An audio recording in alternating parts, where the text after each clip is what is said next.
안녕하세요. 함영석 변리사입니다. 지난번에 그 아마존의 1호 영업 방법 특허를 설명드리면서 이제 영업 방법 특허에 대해서 말씀드렸는데요. 이어서 오늘은 이제 국내에서 이 영업적인 아이디어를 어떻게 특허로 받을 수 있을지에 대해서 말씀드리려고 합니다. 국내에서는 2000년도에 이르러 이런 영업 방법 특허에 대한 수요가 급증하면서 이를 이제 특허로 인정하게 되었는데요. 이를 통해서 이제 단순한 영업 방법이 아니라 인터넷이나 컴퓨터 등의 정보통신 기술을 이용해서 구현된 새로운 비즈니스 방법에 대해서 인정하게 됩니다. 구체적인 심사 기준을 보면은 순수한 영업 방법 자체가 아니라 이 영업 방법에다가 이제 구체적인 하드웨어죠. 하드웨어의 기술적 수단이 결합된 형태로 청구되어야 이제 특허로 인정해주는 그렇게 심사 기준이 바뀌면서 이런 많은 특허들이 당시에 나오게 됩니다. 한번 예를 들어 볼까요? 이 영업 방법 특허는 요즘으로 말씀드리면 이제 어플리케이션이라고 생각하시면 되는데요. 최근에 이제 숙박업소 간의 어떤 특허 분쟁이 있었죠.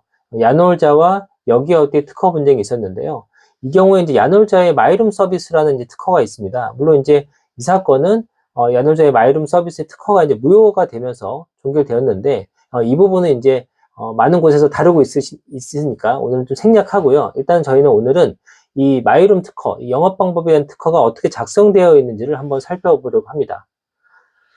이 청구항을 보시면 특이한 점은 이제 아까 저희가 아마존 특허를 봤었는데요. 지난 시간에 아마존 특허를 봤었는데 이 청구항 1항을 보시면 서비스 서버, 그리고 숙박업 단말, 그리고 이제 고객용 단말 이렇게 나와 있습니다. 즉 뭐냐면 아까 말씀드린 것처럼 영업 방법 자체만 있는 것이 아니라 이 영업 방법이 구현되는 구체적인 하드웨어들이 기술되어 있죠. 그래서 이제 서비스 서버에서는 어떤 마이룸을 선정하거나 어떤 쿠폰을 발행하거나 이런 것들을 기능을 하고 있고요.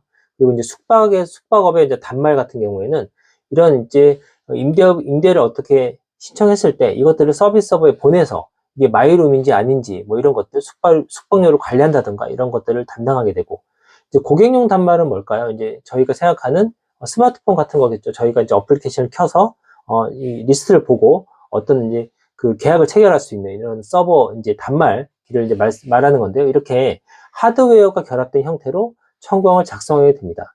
그렇게 이제 첫 번째로는 이제 영업 방법을 하드웨어와 같은 기술적 수단과 결합되어야 한다, 이 부분이고요. 이제 두 번째로 보시면 이 내용을 잘 보시면 이제 오프라인 상의 행위는 없죠. 어떻게 보면 이제 사용자가 어떻게 입력해야 된다던가 어떤 리스트가 떴을 때 어떻게 이제 클릭해야 된다던가 이런 내용은 없습니다. 이제 아마존 같은 경우에도 이제 원클릭 서비스라고 하지만 실제 그 싱글 액션의 원클릭은 오프라인 행위죠. 그렇지만 오프라인 행위가 있지만 이후에 모든 단계들이 온라인상으로 구현되는 것을 알 수 있습니다. 그래서 오늘 말씀드린 것처럼 영업방법 특허는 오프라인상의 행위가 들어갈 수 있지만 이것들이 주요 구성으로는 들어갈 수 없다는 거예요. 왜냐하면 영업방법이 아까 말씀드린 것처럼 컴퓨터나 인터넷 등의 정보통신 기술을 통해서 구현되어야 되기 때문에 사람이 직접 입력한다던가 클릭한다던가 이런 자체가 어떤 주요 구성이 될 수 없기 때문에 필요한 경우에 들어갈 수는 있지만 이것 자체가 어떤 기술의 구성이 될 수는 없다, 이렇게 이해하시면 됩니다. 마지막으로 제일 중요한 것이 바로 이제 이 침해에 관련된 문제입니다.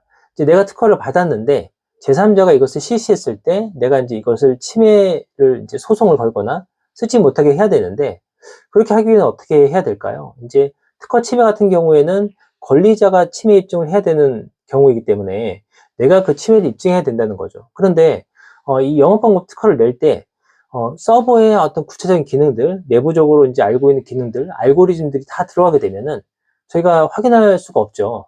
타 업체가 이걸 실시했을 때 너희 서버의 모든 내용을 알고리즘을 제출해라 그러면은 제출할 리가 없잖아요. 그렇기 때문에 영업방법 특허를 낼 때는 이 영업방법 특허를 이용하는 것도 저희가 확인할 수 있어야 됩니다. 그래서 제3자가 유사한 사업을 이제 해서 어플리케이션 만들었을 때 그걸 가지고 구현되는 각 단계들이 제 외부에서 우리가 확인했을 때도 확인할 수 있을 만큼, 또 그런 기능들이 필수적으로 보일 수밖에 없는 이런 것들을 주요 구성으로 삼아서 특허를 만들어야지, 이제 확인하기 어려운 것들을 다 넣어버리면 등록이 될 수 있지만 이후에 제3자 침해를 막기 어려운 경우가 발생하게 됩니다. 그래서 이런 이제 세 가지를 가지고 영업방법 특허를 이제 설계하고 이제 청구하게 됐는데요.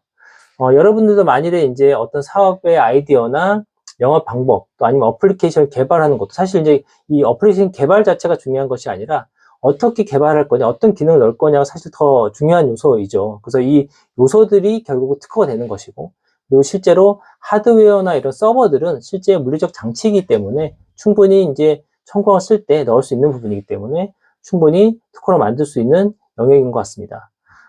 이제 국내에서도 이제 어떻게 특허 받을지 이제 오늘 말씀드렸는데요.